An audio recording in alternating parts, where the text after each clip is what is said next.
I like you. I put my little outfits out, and also I have like a calendar on my refrigerator, and I mark what days I'm going to do what.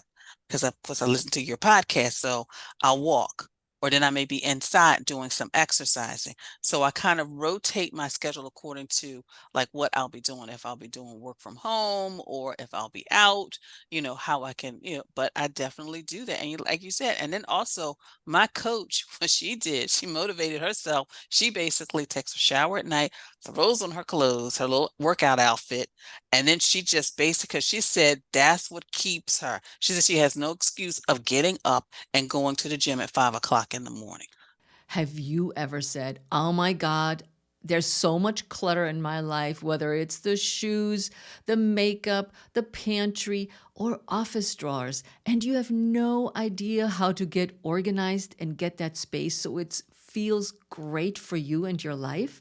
Hi, I'm Heike Yates. I'm the host of the Pursue Your Spark podcast, and I got the answer for you today. I'm thrilled to introduce a special guest who's not just a master of tidiness, but a true royalty in the realm of decluttering, the one and only Janet Taylor, affectionately known as the Clutter Free Queen. Janet isn't just an expert, she's a legend in the world of organization. She began her journey with Totally Organized in 1994, and since then, she's been transforming spaces and lives with her extraordinary organization skills. You might recognize her as the Clutter Free Queen from her appearance on The Rachel Ray Show, a title well earned for her ability to conquer clutter. She's a beloved speaker, gracing events from IKEA to the Philadelphia Home Show, where her practical and transformative organization tips help everyone. Beyond that, Janet hosts and produces a chart topping podcast, Gut Clutter, Get Organized, an invaluable resource for anyone seeking to declutter and organize their life. In addition to her hands on work, Janet lends her insights to the advisory board for the business division at Pierce College.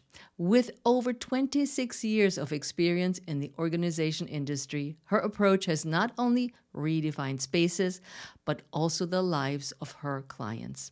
So let's dive in and uncover the secrets to a clutter free and organized life with the extraordinary Janet Taylor. Hello, everybody, and I'd love to welcome my friend Janet Taylor to the show. Welcome, Janet. So excited to have you here. I am super excited to be here with you. I can't wait to start just having our conversation.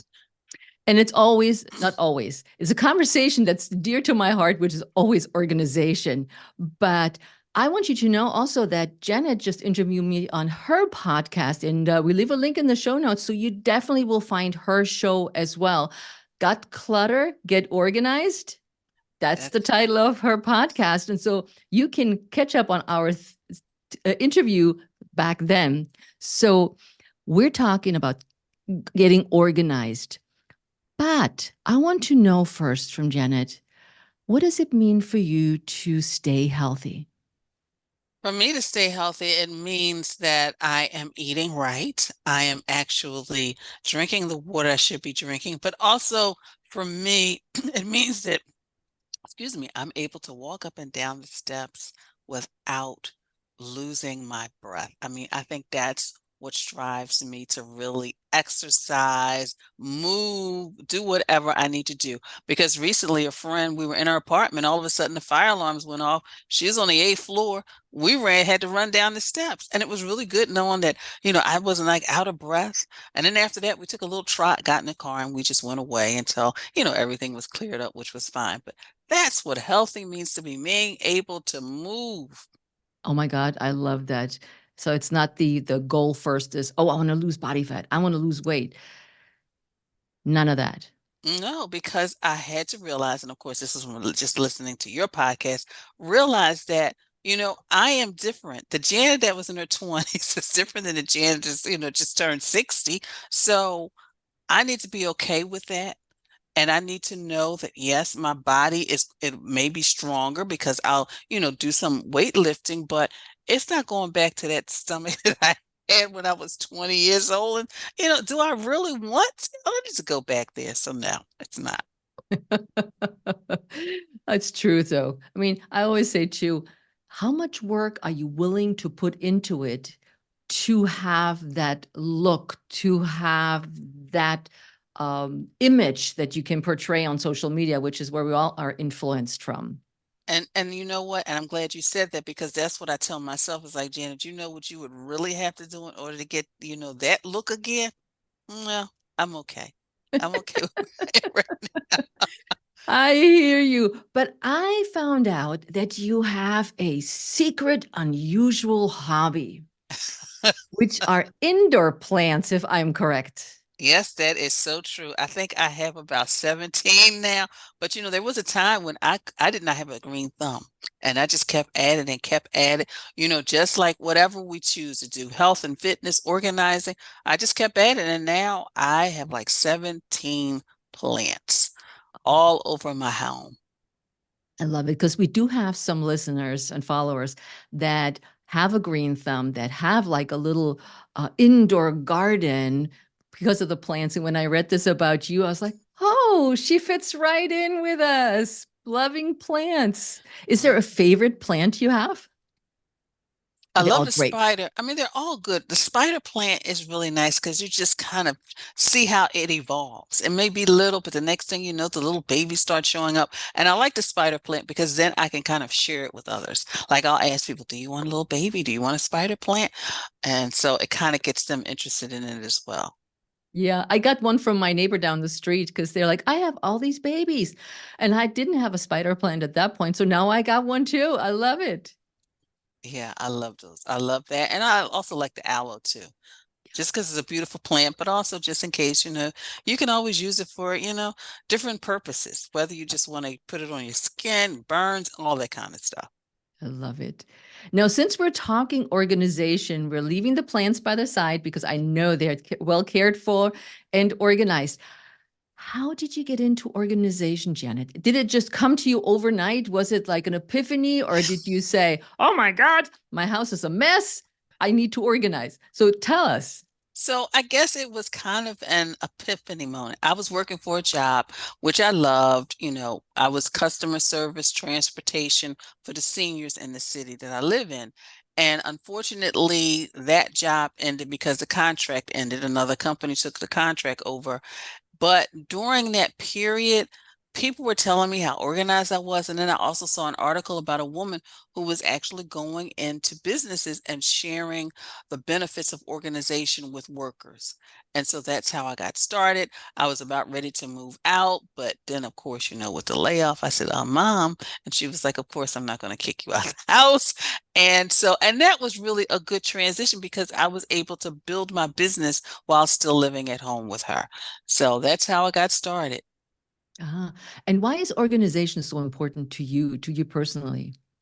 For me, it reduces my stress and it allows me to feel, just kind of that beautiful, wonderful, relaxed feeling when I come into my home, or even when I just go after a long day and I go into my bedroom. I can see the bed. I don't see piles everywhere. But then also, it helps me stay on track of what I have, for example, in my pantry, so things don't expire. I mean, I saw some crazy statistics about how much food is just wasted. And a lot of times it could be just because, well, of course, the meal prep and planning and leftovers, but also those things that get kind of tucked in the cabinets, people forget them. Oh my God, I just did that. And this is not about the pantry, but this is about the things that you have in your drawer for your hair. You did a reel on that. And I was like, oh my God, I have never looked into my drawer for my hair things. So I went into my drawer with my hair things and I was like, ah, I never used that. I bought this once. Let's take all this stuff out. And I was like, I have all this room suddenly. Yay. And it is. You live life and you just keep moving and moving and moving. And then of course, as women, we're constantly like changing our hair, especially, in those mid years, like anywhere from 20 to 40, you just change it constantly. But then you get to a place where, you know what, I like the way my hair is. I'm comfortable with it. And then you realize, oh, wait a minute, I got a comb from when my hair was like super short. Do I really want to keep that? So yes, that's why I said toss it, go in there, get those hair accessories. It's like right on your Toss It Tuesday. That's where it's right. I was like, oh, let's see what she's talking about today. And at first I felt guilty. I said, oh, I have never looked in there. I hear things. But you know, you're a wife, you're a mother, you're a grandmother, you have the business, and of course, I know you're active in the community. So sometimes something like that, sometimes it just is not on the top of your radar, and that True. is just normal. So how did someone to get started when you think about there's the woman who has a job, she's really busy, she comes home, whether kids or not, doesn't matter. But it's like her priority is the job, and then she comes home, and where does she start? Does she start organizing her business first or her home? What do you think? Where should this person get started? Well, I always tell, professional women, business women, really just kind of look at your systems in your office and your business first, because that's where your income is generated. And just make sure those systems are making you productive, effective, efficient. There's no waste. And then once you do that and you get a system in place and feel comfortable with it, then you can move to the home and really just begin to start looking at things there. But I always like to tell people to first just kind of pause, just really kind of look and see what areas are causing you the most stress. Because yes, maybe, the office isn't causing you that much stress, but when you come home, you're tripping over all size shoes, there's book bags and everything else. And you're like, you know what? Maybe this would just kind of relieve some of that stress after a long day's work. So maybe you would focus on that. Or, it's the we go through the different New Year's, the seasons, birthdays, and we think, you know what, I'm going to, change my diet. I'm going to be healthier. So maybe that is something, an area. Maybe you just need to create a space where you can just do some stretches, do some yoga, or meditate, have some mindfulness moments. Or maybe it's like, you know what, there's a lot of stuff in that kitchen that I don't even use anymore. For me, it was those huge stone pans, and they were heavy, and it was like, I'm not lifting these things in and out of the oven. So I knew somebody who was moving, who was young. You take them. They've never been used. Take them. So it's always just really first, yes, it's important for us to have those places where our income is generated, but what's causing you the most stress? Maybe you just want to come home and see the top of your bed. So maybe you need to focus there. Yeah, I like that idea of focusing on what causes the most stress because we want to remove what really stresses us out and start from there. Because if we keep the stressors in our life, let's say I go back to the office, if you're, I mean, now folders are probably outdated because a lot of people have laptops and they don't have any more folders. But even on your laptop, you have a lot of app that we just download and save and folders.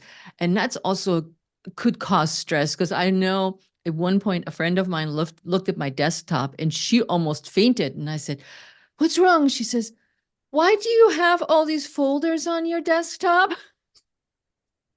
And I had to admit, I wouldn't find them if I didn't leave them there. And it's all about really creating a system that works for you.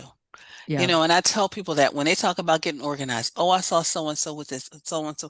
It's all about what works for you, because yes, that may work for them, but will that system work for you? And some people are very visual, so they need things out front and center. I've got wall calendar, I've got a whiteboard, and I've got a flip chart over here, just so I can stay on top of all the things that I have to manage and when it comes to my business. So, just so think about that as well. Now you talk about project completion rituals. What is that and what are they? It's basically making sure you finish something. So, a lot of times when people start organizing, they're going from one room to the next, and it's really sometimes almost like multitasking. And Uh, it's really just kind of staying focused on one thing. So if you've decided, I'm going to do this closet, focus on the closet. I'm not going to tell you to do the entire closet in a weekend, but maybe just start by taking all the things out that you don't wear and don't want to wear. And then continue on until you're finished. And once you're finished, then you actually move on to the next thing. And sometimes a completion could just be when you come home. putting things away, or even when you use something, putting something away, because just doing that will help you reduce the piles and the clutters as well. Why do you think people tend not to do that? Because to me, well, I'm German, I always say. I'm very organized. And when people come to our house, they say, wow, it's all so nice and organized and it's so clean. But for me, it's a natural, or maybe I was raised. My mom's always, when you take something out, you put it back where you found it. You don't leave it out until later. So why do you have any idea why people may do that? I think sometimes people just don't think, they feel that they have the time. They feel like, okay, I'm just in a, and they're also thinking about the next thing. So Ah, sometimes it's just, okay, I just gonna slow down. I'm gonna put the pen back. I'm gonna put the scissors back. I'm gonna, the keys go on the hook. I'm gonna put the keys there, or I'm gonna just hang up the coop, because that does all, that's like almost a ripple effect, specifically if you're talking about putting things back, and especially when there's other people in the household, then that can just, really make it more, harmonious in the household, because people's like, where's the scissors, where's that, where's this, where's that? But it's just taking those few seconds, and just when you finish whatever, you put it back. yeah. I like that. I mean, I remember my husband saying, "Honey, where are the scissors?" I'm like, "Where you left them the last time. And if you left them, put them back where you left them the last time you can find them." And then he's like, "You're such a smart ass." I'm like, "No, it's organization." And that's true. It's true. And it makes it less stressful too, because it's I about finding things the first time you look. So if you put the scissors in the drawer, that's where they are, or Yeah. the screwdriver, or etc., or the coat in the closet. Oh, I love it. Now, is there one organization principle that you think is overlooked but can make a significant difference in managing your day? I think the planning. Mm. I think we take planning for granted. Statistics shows that if we just spend about 15 minutes the night before planning for the next day, we Mm. could save ourselves up to an hour. And that planning, okay, you're going to lay your shoes out, your outfit, know where your keys are, maybe have in mind what tomorrow's meal is going to be.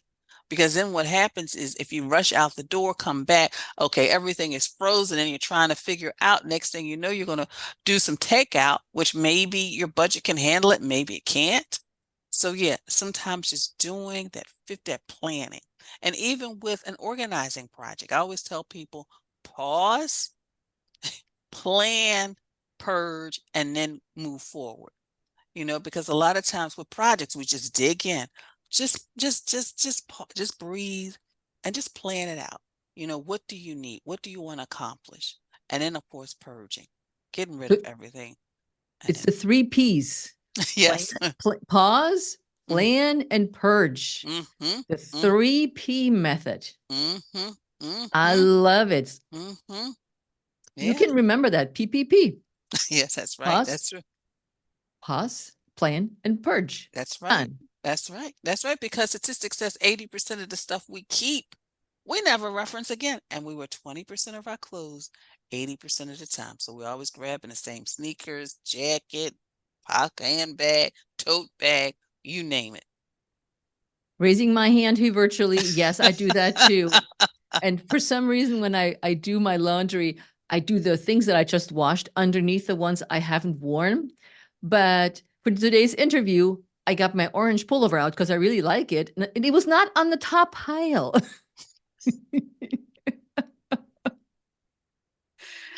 And that Oh. happens sometimes. And actually, I know someone who would always, if she wore something, once she would always put it in the back of the closet, just to keep things, because she said, I'm gonna make sure I wear everything that I've invested my money in. And that's, That- wow, that's a good idea. That's smart. Hmm. That's smart. Because at Pursue Your Spark, we have a similar idea of when we're like you talk about the planning, putting things together in order to get to exercise. And when people say, I don't have enough time to exercise, here's one of our steps at the Spark where we say, okay, plan at the P in the Spark, where we say plan, put out your clothes the day before, plan your meal ahead, do whatever you need to do to create consistency in your habits and Mhm. in achieving the goals for your health. So it's very similar than your PPP. And it is because I like you, I put my little outfits out, and also I have like a calendar on my refrigerator, and I mark what days I'm going to do what. Because of course I listen to your podcast, so I'll walk, or then I may be inside doing some exercising. So I kind of rotate my schedule according to like what I'll be doing, if I'll be doing work from home or if I'll be out, how I can, but I definitely do that. And like you said, and then also my coach, what she did, she motivated herself. She basically takes a shower at night, throws on her clothes, her little workout outfit, and then she just basically, she said that's what keeps her. She said she has no excuse of getting up and going to the gym at 5 o'clock in the morning. So, like you said, what works? Planning, planning. Amen. So it is important to create a daily routine, which we're just talking about, And instead it of is. leaving it up to chance, even when especially when it comes to, in our case, that we are organizing. Yes, and part of what you do, it surprises me that people are still not doing lunches and breaks. They're just working through. And I'm like, you have to plan that. I said, you just like you plan all the other things in life, you plan it because then that helps you in overall health and well-being because we're in front of these screens all day long. Your eyes need a break. You need a water break. You need to, you know, put some nutrients in your body. But yeah, you got to plan and plan even your organizing. If you spend an hour a week organizing, that's 52 hours within a year's time. Yeah. Does that tie in with creating a weekly blueprint that you also talk about?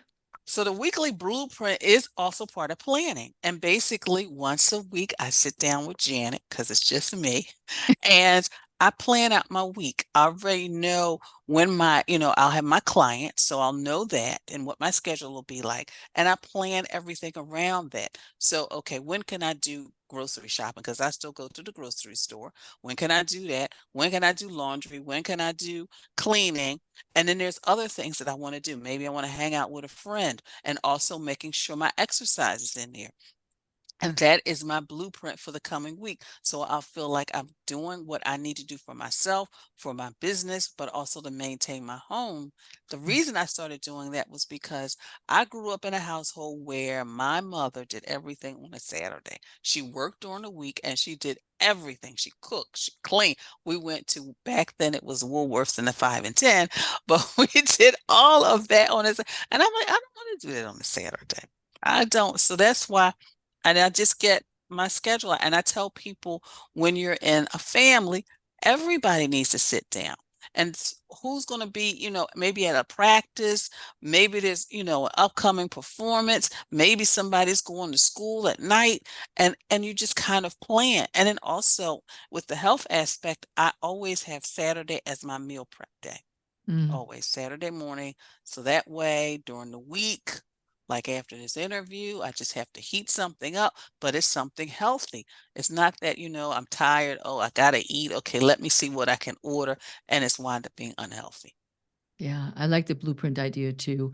Because I think when we look at our life as a business, you wouldn't leave it up to chance in the office to say, oh, let's see, maybe we meet here, maybe we meet then, and maybe we can complete Mm-hmm. this project whenever. Mm-hmm. There's the similar deadlines that I think can easily transfer into maybe not as strict, but Mm-hmm. definitely structured, I think. Mm-hmm. Mm-hmm. That's a good help for I would think a good help for many people to be less stressed, to be more successful in their fitness, their health, and they're in a peaceful environment. Mm-hmm. Mm-hmm. And it really helps me because years ago I was about ready to speak, and it was at one of those little, it was like a health fair, but they were going to have workshops.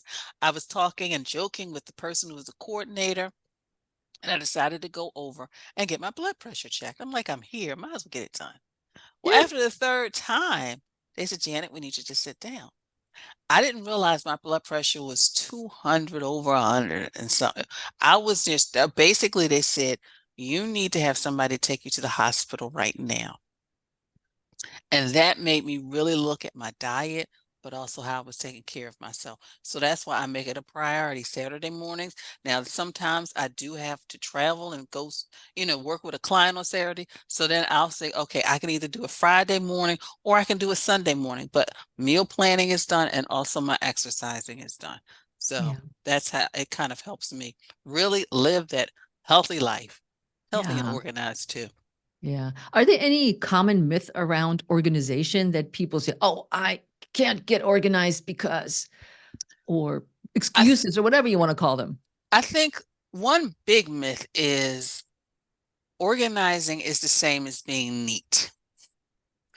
And neat, and I'm sure you know somebody who is probably super neat, but they really can't find things the first time. Whereas it's probably somebody who's not as neat as you think they, thought they were, but you ask them for something, they can put their hands on it. So organization really means being able to find something the first time you look. Another myth, sometimes people think, oh, people have to be born organized. No, there are people who have not been organized, who have become organized, and now they're teaching people how to be organized. So those are like a couple. Oh, and another one is that you have to throw everything out. And just basically, you gotta throw, you know what? Janet's coming to my house and she's just gonna make us throw. No, I do not. I feel that you need to have a place for everything and everything in its place.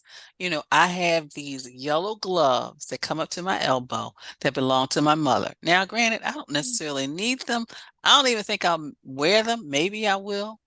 But I have a place in the drawer with the rest of my jewelry, and I just want to keep them. So, yes, those are the myths. You have to be neat and organizing is the same. You have to be born organized, and then also, you have to just get rid of everything and just have a chair, a spoon, and, and maybe a pillow. Which brings me to the next question is like, how has the concept of minimalism impacted traditional organization methods? And what do you think about it? I think minimalism is great because it adds structure for some people. It allows some people, specifically when it comes to the closets, it Mm, allows them to really focus more on what they need and not necessarily all the things that they want. But then also sometimes people feel like it's too hard to achieve. And like anything, it's just something that you gradually move into. Okay, maybe this week you get rid of a couple pieces, but then, a few years down the line, you realize, all of those suits that you were wearing, you no longer need them because that's not who you are. So, there's a wonderful thing because it does really help people really think about, do I really need this in my life? So, and it's interesting, it's a lot of younger people are actually looking at minimalism. And of course, because the trend now with a lot of these development in these apartments are getting smaller. So yes. people need to really figure out, what do I really truly need? Yeah. So my daughter is a minimalist and she's very organized. Okay. And she always when it comes around to birthdays and she says, I don't need stuff. Don't buy me anything. And so she just recently purchased her first home in Baltimore, which is near Washington, D.C., for those of you who don't know where the heck Baltimore is. Um, and so she bought herself a row house. I'm super proud of her that she bought it by herself. It was already renovated and it's super cute. And she didn't have any tools. So we thought it would be a great gift for her to buy her a drill and screwdriver and the whole manly pack that you need when you live by yourself and you have to fix things. Hmm. And we went to her house and we said, here, you might want to check out the drill and do all this and you check out the tools because you need to know how to use them. And she was confused and she thought they were our tools. And we said, no, no, no, they're your tools. She was so happy for one of the first times that we actually got her something that was practical, that she needed. She hadn't asked for it. And we just didn't give her stuff because we wanted to get her stuff as a housewarming gift, like a vase or whatever it is. Hmm. Hmm. And so yesterday she sent a picture of her having hung up her own blinds in her bedroom Oh, by that's herself wonderful. with with the ladder she got from her brother for Christmas, which she huffed and puffed about at first, and That is and wonderful. the toolkit. So there was something that she wanted, but she's very adamant about stuff that she doesn't need. And she's truly the person that's, she buys a new skirt, she gives one away. Mm-hmm, mm-hmm. Wonderful. Yeah, because like you bring something in your home, think about getting rid of something. And I Yeah. think we do need to be more practical one in gift giving. A lot of times experiences are now a big thing instead of just the physical gift, giving people experiences from a museum to a trip to etc. But I know when my godson decided, he told me, he said, "Oh, I'm moving." And I said, "Okay." I said, "What do you need?" He said, "Everything." And that gave me, it was almost like the green light, and I started actually going around my house and just looking at things. Like I had two sets of measuring cups. I don't need two sets. I don't do that much cooking. So I had a brand new set, put that aside. I had all these brand new things. It was like, if I really truly need it, I'll get another one. But right Yeah. now, I'm not using it. It's been here for a couple years. And they were so happy. They were really happy to get those things. And I think sometimes we need to just like let go of a lot of the things. And one client shared with me that, how we have the good dishes, the everyday dishes. She Yes. got rid of the everyday dishes and started using the good dishes every day. Because, She just said because they're beautiful. And she didn't really have the space anymore. And she said, why am I holding on to all this? And sometimes it does. It takes a moment and you start thinking, why am I holding on to all this stuff? Am I using it? I'm the kind of person who buys something new, takes the tag off, hangs it in the closet, and then wears it at a good moment. Mm, That's something I inherited from my mom. This is like the Sunday clothes you only wear on mm, Sunday, like in the olden mm-hmm, days. mm-hmm, And I have mm. these clothes, and I really have to make myself wear them. I said, okay, today is the day where I put this cute dress on, even though I'm not going anywhere. I'm just at home doing Zoom calls or whatever it is I'm doing. But I think we are so attached emotionally oftentimes when we have this thing. So why did you have two sets of measuring cups? I know I bought one and one was given to me. Mm-hmm. So Mm-hmm. I was able to give that one away. And it was like, like you said, you just get things, you put them in a drawer. And then I just started looking because I'm like, okay, he needs things. I Yep. know I have stuff in my house that I'm not using. Let me see what I can give him. Yeah. And it was that, and it felt good. It felt really good. Granted, I was trying to recruit other people. I'm like, look, I know how much stuff you have in your house. Are you ready to get rid of some of it? Because he can use everything. So, There you go. I think when we talked about what in this episode today about the minimalism, the decluttering our space, but mostly organizing our space and how good it can feel, and that we don't have to feel guilty about giving things away, wearing things in my case, uh, but enjoying the things we have and take whatever is not needed, because we're not going to use the second measuring cup set anytime soon because the first one is working perfectly fine. mm-hmm, mm-hmm. Is I think many women grapple with that. I can't let go of this. What do And you they think? And they do. And a lot of times I hear women who are saying, "Oh, I've invested so much money into this piece of clothing." Mm, And yes, you have, but also sometimes it's about the feeling, the gratification of actually giving it to someone who may be just having a fresh start. And that's what I try to share with people who are just thinking about getting rid of things. There's somebody out there, recently I had these lamps that were just sitting here looking at me. And I'm like, you know what? I'm going to put a little sign on, say, I'm working, put them outside. And I'm like, you know what? I want you to go to a good home. And it was like within less 30 minutes, somebody had come by and taken them. And it's really yep. about allowing somebody else to feel the joy that you may have felt because you're not going to wear it. It's just going to sit in your closet, taking up valuable real estate. So allow it to have a new life, allow it to have a new home, allow it to be a new beginning for someone. Yeah. Are there any apps that you can recommend for organizing and productivity? The only app that I really recommend is called Evernote. And I recommend Mm. Evernote is because it is like notebooks. Because we all have notebooks, we have journals, we write all kind of things in there, but Evernote allows you to have as many virtual notebooks and journals, and then you can find things a lot easier. So that's the Okay. one that I really do because even with apps, we can sometimes just have too many apps on our phone, and I'm just like, yeah, I'm there. I'm there. So, Janet, if you had one superpower, Mm, what would it be and what could you do with it? wow, one superpower. One superpower. I know that's my magic question. Mm, excuse me. I think, what would my superpower be? I think being able to just give things a new home.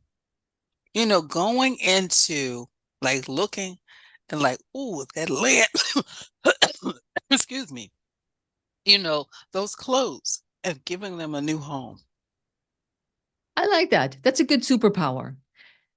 Now, with that, I also want you to tell our listeners where they can reach you, and you also have a free giveaway for them. So please tell us all about that, Janet. Yes, you can reach me at my website, which is janetmtaylor.com. And when you go, there is a nice little free ebook. It's like a clutter-free life ebook. It's just about maybe 14 tips that you can do in 15 minutes or less to live an organized life. I love it. And I want you to also know, guys, that it's Janet M. Taylor, because there are a lot of Janet Taylors out there. And when I researched a little bit about Janet, I was like, that's not the Janet I'm looking for. So it's M in the middle, which stands for Maria, Martha, Marie. Marie, Yes, Marie. Janet Marie Taylor. So Mm-hmm. don't forget the M. If you can't find her, it's M in the middle. And with that, I want to thank you so much for coming on the show today and telling us all about organization, helping our listeners to be more organized, be happier, be healthier, and be less stressed. I had such a wonderful time here today. Thank you so much for allowing me just to share some wisdom with your listeners. I appreciate you. Thank you for joining me today on this episode, and we'll leave all the links to reach Janet and her freebie in the show notes. But we also want to know how this episode resonated with you. Please reach out to us and send an email to heike@heikeyates.com with the subject line clutter. Let us know how the episode resonated. Let us know how we can help and help you be healthier, happier, and less stressed with less clutter and more organization. Until next time on the Pursue Your Spark podcast, I'll see you soon. Ciao.